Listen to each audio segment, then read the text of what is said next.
Transfer 1.5 million before 11:59 p.m. If not, that video will ruin you before sunrise. I still remember every single word, because the person who said it wasn't a stranger. It was my father. The room that day wasn't loud. No one was yelling, but the air felt thick, like someone had just slammed every door shut. An old video, a mistake I made 6 years ago, and my family was ready to use it as leverage.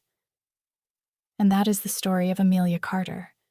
People often say, family is the place that protects us from the world. But what happens when family becomes the very thing you have to protect yourself from? I'm Lisa, and before I tell you what happened after that sentence, I want to ask you something. Where are you listening from? A warm kitchen in Ohio? A quiet living room in Florida? Or a small town where everyone knows too much about everyone else? If you've ever believed family was the safest place, leave a comment. Hit like if you've ever stayed silent just to keep the peace. And stay until the end, because some truths only come out when every door has already been closed. The message came at 8:17 p.m., my dad's number. Attached was a video file exactly 12 seconds long. I tapped it open. The footage was shaky, yellow light filling our living room in Austin. I was sitting on the floor, mascara smeared, a glass of red wine in my hand. I heard myself say, "I'm tired of carrying this entire family." My voice sounded hoarse. Not pretty. 6 years earlier, I was 23 that night. I had just found out my graduate school savings had been pulled to cover one of Daniel's failed deals in Houston. I cried, and I said things a daughter shouldn't say at a family party with relatives and a few of my father's business partners present. A second message came right after. 1.5 million, before 11:59 p.m. Daniel needs to save the company, you understand. I set the phone down on the kitchen counter. The wall clock ticked steadily. 8:19 p.m. I opened my banking app. The balance was there. My finger hovered over the transfer button. The screen reflected my face, calmer than I expected.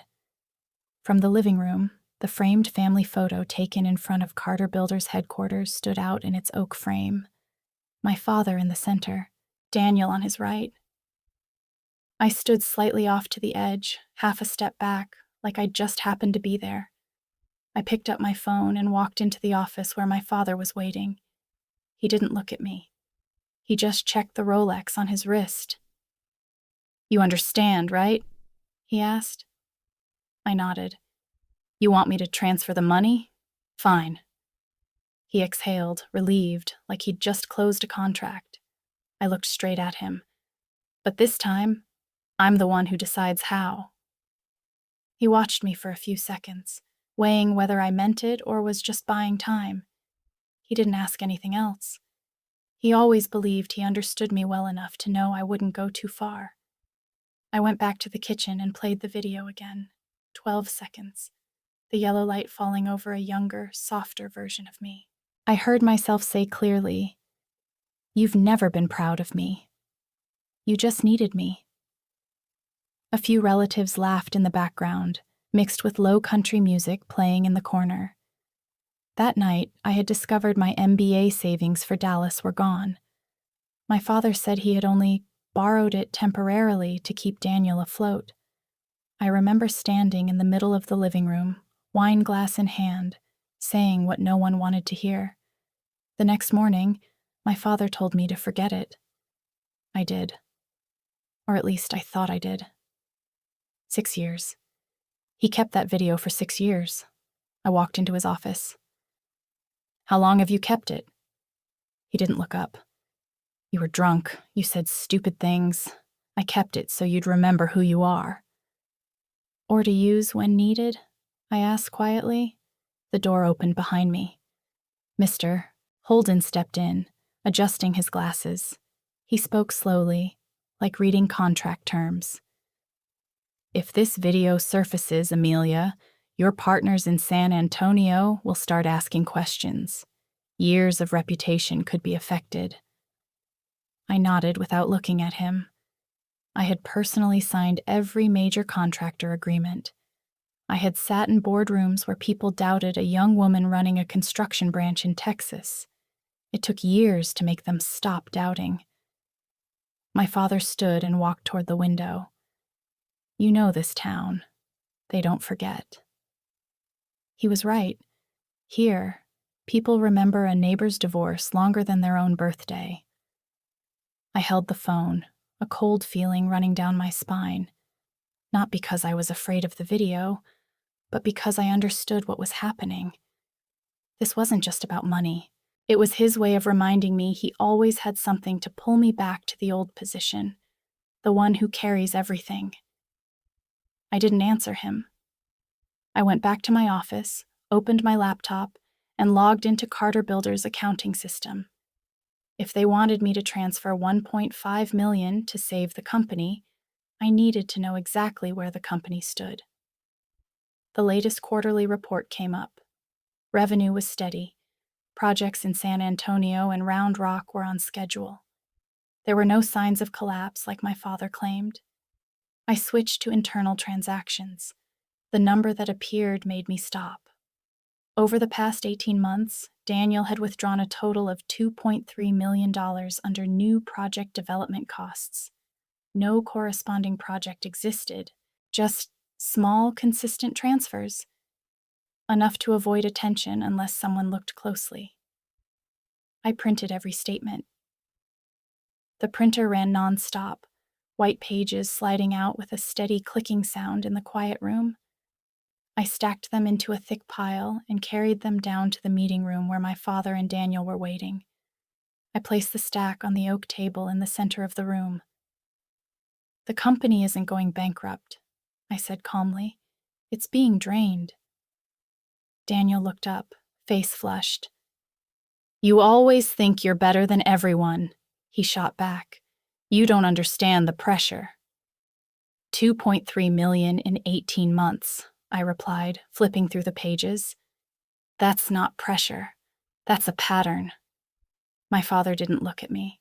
He stared at the numbers like he was seeing them for the first time. But I knew he'd seen them before. I turned to the last page. A larger transfer than the rest. It went to another account, not a company account, not a personal account in Austin. The bank location appeared in the top right corner of the screen. Las Vegas, Nevada. I stayed silent for a few seconds, my eyes fixed on that line. The air in the room felt heavier than when he had threatened me with the video. Daniel, I asked quietly, do you want to explain why Carter Builder's money is in Las Vegas? Daniel didn't answer. He looked at my father first, waiting for a signal. My father pushed his chair back and stood up slowly. He smoothed his sleeve and adjusted his tie, a familiar gesture whenever he wanted to hide something. That's enough, he said, his voice lower now. We're not discussing this here. The immediate issue is $1.5 million. You have 24 hours. The immediate issue is company money sitting in Las Vegas, I replied, my hands still resting on the statements. He turned to me, patience gone. If you don't transfer the money before 11:59 p.m. tomorrow, that video will be sent out. I won't repeat myself. The meeting room felt suffocating. Daniel sat still, tapping his fingers lightly on the table. Mr. Holden stood behind him, not intervening. It felt more like a negotiation than a family conversation. Some families believe silence is loyalty. Believed I would do what I had always done, believed I would do what I had always done. Patch the holes they left behind. I went straight to my private office upstairs, closed the door, pulled the blinds down. The phone was still in my hand. I played the video again. 12 seconds. A young woman, angry, hurt. Nothing but the truth. If they wanted to use that video to silence me, I would decide how it was seen. I opened my contacts and selected the communications team I had hired for the Austin branch 2 years earlier. The call connected after the second ring. "We need to talk," I said. "I have a video, and I want it posted before midnight." I sat down at my desk and placed the phone in front of me. My team asked one more time, "Are you sure?" I looked at the clock. 9:12 p.m. Less than 3 hours left. "Post it," I said. I opened my personal Facebook page, where most clients, partners, and people in this town followed me. I uploaded the video. 12 seconds, no cuts, no edits. Under it, I wrote, "This was me 6 years ago.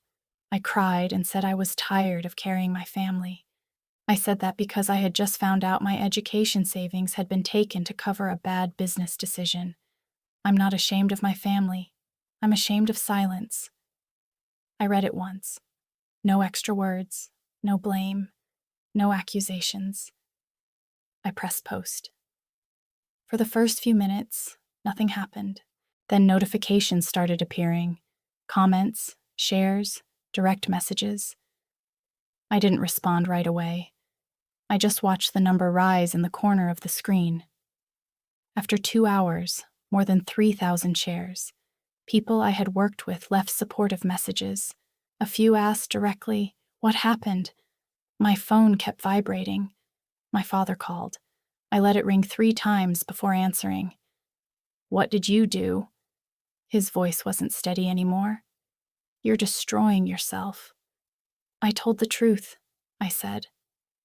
Daniel texted right after. "You've lost your mind. You just ruined everything." I set the phone down and looked at the video playing on my screen. The 23-year-old girl in it was no longer a weakness. She had just become my choice. For the first time in years, I didn't wait for them to strike first. I stepped into the light with my own story. The next morning, I didn't go into the office as usual. I sent a notice inviting local press and several major shareholders to the ground floor conference room at Carter Builders at 10 a.m. The message was brief. Financial transparency and next steps. My father arrived early, walking faster than usual. He didn't look at me. Daniel came later, dark circles under his eyes. Mr. Holden stood near the door, observing quietly. When the local newspaper reporter and 2 shareholder representatives walked in, I had already prepared a folder of documents on the table. No stage microphone. Just a phone set up for a live stream. "I'll keep this short," I began. "Has been withdrawn from the company under the label of project development. No such projects exist." The room was silent. I continued. "I'm requesting an independent audit immediately. If it isn't approved, I'll step down from the executive board effective today." Dad finally looked up. "Amelia, you're blowing this out of proportion." I turned toward the camera. "Family isn't a place where you keep secrets by shutting someone up." If you heard that sentence, what would your first feeling be? Leave an emoji or one word to describe how you feel right now. Sometimes justice doesn't arrive with a knock at the door. It shows up when someone is brave enough to open the door and let the light in. Daniel stood up, his chair scraping hard against the floor. "You're destroying Dad." I didn't look at him. The truth isn't destruction. Dad took one step forward, his voice dropping. "I've been covering Daniel's debt for 3 years. I thought I could manage it. I didn't want the company to collapse." The confession landed like something heavy. The reporter wrote faster. The shareholders glanced at each other. Daniel didn't say another word. He turned, opened the conference room door, and walked out. The door closed behind him, leaving a cold, empty space in the room. I stood there, my hands still resting on the folder. This fight wasn't just a private family matter anymore. That afternoon, my phone wouldn't stop buzzing. 2 major shareholders demanded an emergency Zoom meeting. The board agreed to hire an outside auditing firm within the week. Daniel's suspension letter was sent before 6 p.m. He didn't respond. Dad stayed in the chairman's office until nearly everyone had gone home. When I walked past, the door was still open. He was staring at the wall behind his desk, where the family photo from the headquarters grand opening 10 years ago was hanging. I was at the edge of the frame, hands behind my back. Daniel was beaming beside Dad. That night, the board asked Dad to temporarily step down as chairman during the investigation. He didn't argue. He signed, his handwriting slower than usual. I didn't go into the office while he packed. I stood in the hallway and listened to drawers closing. When Dad left, a gust of wind slipped through the hallway window. The photo in the chairman's office fell to the floor. The wooden frame struck the stone tile, and the glass shattered into small pieces. I walked in and bent down to pick it up. The faces in the photo were split by thin cracks like spiderwebs. No one congratulated me. There was no victorious handshake. The office was so quiet I could hear the photocopier in the distance. A few employees glanced at me, then looked away. I set the frame on the table and removed the broken glass. The photo itself was still intact. It was just that the protective layer was gone. I stood there a few seconds longer than I needed to. Everything had moved too fast. The meeting, the confession, the suspension decision. The company was saved from a leak. My reputation wasn't strangled. But this empty room didn't feel like a win. I had kept my place in the company. I had opened the door and let the truth walk in. I just wasn't sure what I had closed behind me. Dad came by that weekend, unannounced. I was in the Austin branch office, reviewing a contract with a contractor in San Antonio, when the receptionist knocked. "Mr. Carter is here to see you." He didn't bring a folder. No phone. None of the usual decisiveness. He stood in the doorway for a few seconds before stepping inside. Late afternoon sun poured through the glass, stretching his shadow across the floor. "Are you busy?" he asked. "Depends," I said, closing my laptop. He sat in the chair across from me. The distance between us wasn't far, but it wasn't the distance of two people who once sat side by side in the bleachers at Daniel's high school games. "I was afraid of losing Daniel," he said, staring at the tabletop instead of looking at me.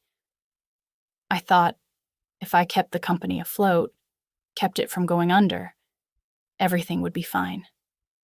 "You kept him from consequences," I said, "not from mistakes." He exhaled, fingers lacing together. "I didn't want you to get hurt." I let out a small laugh, not loud. "That video didn't hurt me as much as you keeping it for 6 years. He looked up, eyes redder than I remembered. "I just wanted you to remember who you are." "I know who I am," I said, keeping my voice steady. "You just never saw me." The silence stretched. The faint sound of cars passing outside drifted in. He didn't apologize. I didn't ask for one. He didn't add excuses. I didn't soften. "I didn't think it would go this far," he said. "It's been this far for a long time," I replied.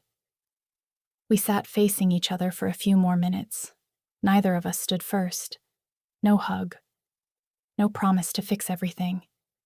Just two people, one older, one younger, staring into the empty space between us. When he finally got up to leave, I didn't walk him to the door. I listened to his footsteps fade down the hallway. For the first time in my life, I didn't try to hold him back. 2 weeks after the press meeting, the impact started showing. A partner in San Antonio called to say they were pausing the warehouse expansion contract. They said they needed to let things settle. A longtime contractor sent a short email.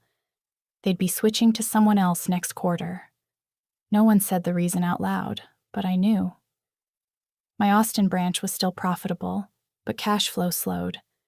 My accounting team and I sat down and reviewed every expense line by line. There wasn't room to keep every position unchanged. I called 4 employees into the small conference room at the end of the hall. 2 of them had been with me since the first days I took over the branch. I kept it brief and direct. No blame, no vague promises, just the reality that the situation required cuts. They nodded. Some stayed calmer than I expected. One asked, "Is this because of the video?" I didn't answer directly. I only said, "This is on me." When they left, the room felt bigger. 4 cups of coffee still sat on the table, untouched. I cleared each one and poured them into the small sink in the corner. That night, I stayed at the office until it was fully dark. Most of the overhead lights were off, with only the glow from my office spilling into the hallway. Outside the glass, Austin streets were still lit, cars moving like normal, as if nothing had changed. I sat alone at my desk, looking at the balance sheet open on the screen. The numbers weren't terrible, not a collapse, but enough to remind me that every decision leaves a mark. I had kept control of my story, but I also had to sign off on decisions that cost other people their jobs. Freedom isn't loud.